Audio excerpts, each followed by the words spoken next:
Folks, I almost was going to come here and have you talk me off the proverbial ledge.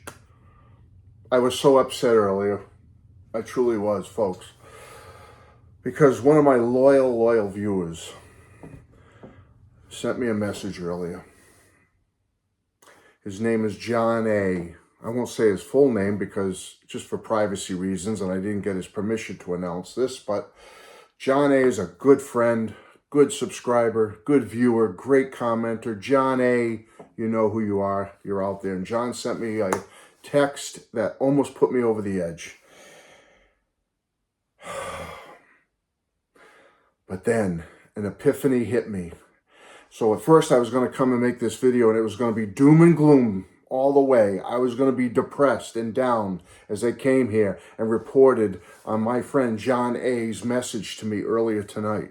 I wasn't even going to make a video today. And I was going to come here doom and gloom and try to have you, my loyal friends and viewers out there, talk me off the proverbial ledge. But then the epiphany hit me, like I said. And now I'm here to talk John off the proverbial ledge. John, I'm going to tell you what he sent to me. It got me upset, but then the epiphany, the skies opened up and the sun shone upon me. And I saw the light, folks, and I'm here to show you the light and John A. the light. John sent me a message. He said, Matt, the Beatles. He was worried. He was upset. I could tell from the tone of his message to me. He said, Matt, Taylor Swift has 50 songs currently in the top 100 on Billboard.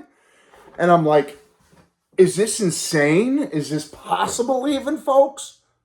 Is it? Is what John's reporting to me true? I don't know. I don't know where he got this information from. But I got to look it up after. But I just had to get here and talk to you all. And I got to clear my head. 50 songs in the top 100 on Billboard? And then we were talking about, how the Beatles, they had the big top 5 in April of 1964. Remember, number 1 through number 5. And plus they had others on the chart during that week as well. I'm not sure how many it was total, but I'm pretty sure it wasn't 50. But supposedly Taylor has 50 in the top 100. And that he had gotten some report, my friend John, about that Taylor Swift, there's predictions that she's going to own every Beatles record within 3 years of right now. By 2027, Taylor Swift is going to have them all. Is that even possible? Could she? Could Taylor Swift do that? And if so, does it matter? Do we care? And I'm not here to knock Taylor Swift for all you Swifties or Swiffers or whatever you call out there, Travis Kelce's mama, baby mama, whatever you want to call her. I don't care. I'm not here to pick on Taylor. I don't care about Taylor Swift. But when my friend John was telling me all that stuff, and then commiserated with me, and he's telling me, is streaming the culprit? Is it because Taylor Swift is streaming more songs? She's streaming in the millions or the billions or whatever it is? And the Beatles, although they're still streaming, are they streaming enough? Are they streaming enough? Is physical media dying?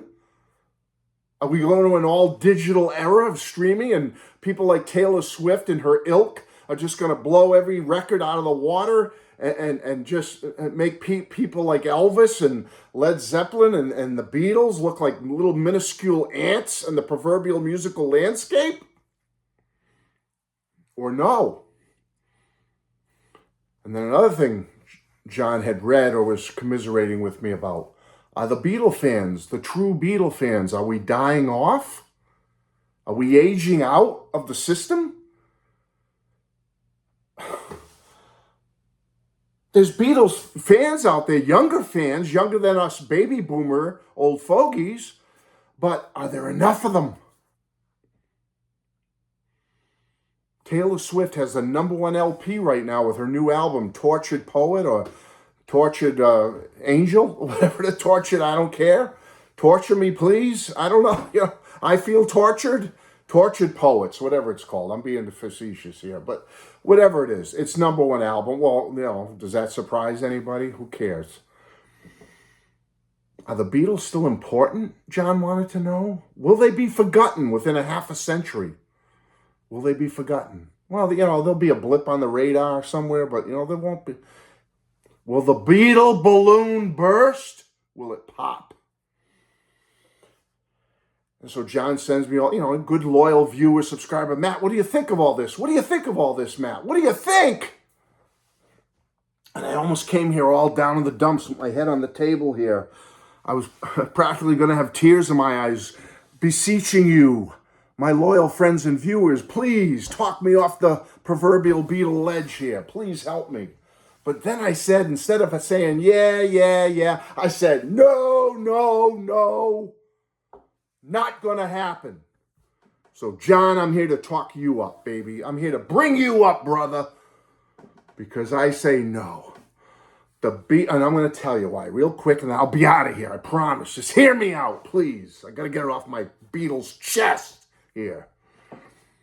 The Beatles' music is timeless. The emotion it gives is immeasurable. The passion within the notes and the sounds transcends all generations, all time. They were groundbreakers. They are groundbreakers, but they were groundbreakers. Because it's not about chart action or how many streams, or he's got 50 in the top 50 because he can stream 50 songs on the same day, or Taylor can stream 100 albums worth of songs on the same week. The Beatles didn't have that luxury back then, okay? Chart action doesn't matter. It's about being a groundbreaker. It's about style, creating a style of not only music, but culture and societal norms, speech patterns, lingo, behavior. The Beatles were groundbreakers in behavior and attitude, baby. They were visionaries. And all of that, all they created and were groundbreakers bringing forward is felt today, here in 2024. It is still felt today. They were the trendsetters. And their influence is here, now, today, at the end of April 2024. The Beatles' influence is felt. And don't tell me I'm wrong, because it is. I'm sorry, I'm not getting upset at you. I'm just mad at the system, Because, folks, seriously, they inspire young musicians to today, right up to today, young musicians strapping on that guitar for the first time, or stepping in front of that piano for the first time, or getting behind that drum kit for the first time. They are inspired and influenced by the Beatles. I guarantee it. And not just that, folks. The Beatles, they've transcended the decades. Or I should say, they've transcended the generations. I mentioned generations earlier and how they do that. Well, think about it. Who was the first generation to really jump on board with the Beatles? It was us baby boomers, right? The baby boomers. We did. And we're aging out. We're getting older now. I get it. But folks, I can tell you something. I know it. I know it in my heart and soul that Generation X is into the Beatles. The millennials are into the Beatles. Generation Y and Z are into the Beatles. And now this newer young generation, Alpha, I don't know all the years where they all fit in. I can tell you they are all into the Beatles. The talent that the Beatles had is unsurpassed. Their huge impact on the music landscape and the world in general is unsurpassed. And I know it. I know all these generations love them. And if they're exposed to them, they love them. Now, yeah, there are people in Gen Y, Gen Alpha, Z, Millennials, X that haven't been exposed to the Beatles like they could be. But when little things happen, like the release of Get Back, and now Let It Be is coming May 8th, and then Now and Then, and then the Red and Blue remastered, and there's more stuff coming. All those little things, little arrows coming out here and there from the Beatles, it eventually hits more and more of the Gen X, Millennials, Gen Z, Gen Y, blah, blah, blah, Gen Alpha, whatever you want to call them. I know it's happening. They are just one of the greatest bands. They are one of the greatest musical acts in history, let's be honest. And their legacy is going to continue for generations to come. And I know this because, and I'm just anecdotally, my personal life, I am a boomer. I'm one of the later boomers, born in early 60s, and I love the Beatles. And I pass on that love to my children. Love the Beatles. And guess what? My children's children, my grandchildren. I have a 9-year-old. I have a almost 6-year-old and an almost 2-year-old grandchild, and all three of them know of and love the Beatles and the music. Yeah, even the little 2-year-old who I babysat just 10 days ago. Remember I was telling you I had her for 10 days not too long ago? Did you see that video? Please go back and watch it. I had my little one here. And folks, I'm telling you, that little one, there are 4 Beatles songs. 4, and I know it for a fact, that she loves. That little 2-year-old, when those 4 songs come on, she perks up and she reacts. Yellow Submarine, Hello Goodbye, She Loves You, and Octopus's Garden. And I'm sure she'll learn more through her daddy and mommy and papa here eventually.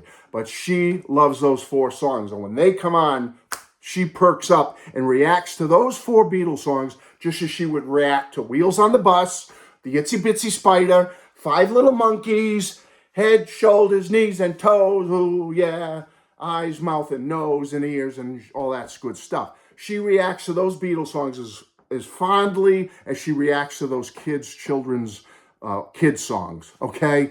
So, folks, I'm here to tell you, and I'm here to tell my friend John, don't be down. The Beatles, I don't care what Taylor Swift is doing. The Beatles are the number 1, baby.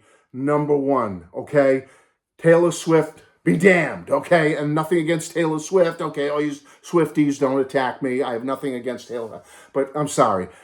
Taylor Swift is what she is right now at the moment, kind of like it was through the years. They always said they're all the next Beatles. This one's Drake, he's the next Beatles. Oh, there's the next Beatle. Oh, Tiffany, she's the next Beatles. Oh, the next Beatle.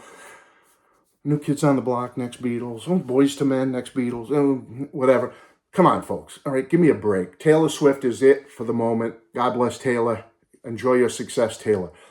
They are not the Beatles. They will never be the Beatles because my children, my children's children, and my children's children's children will all love the Beatles. Enough said. I'm running out of breath. Bye. I hope I made sense. I love you. Bye-bye.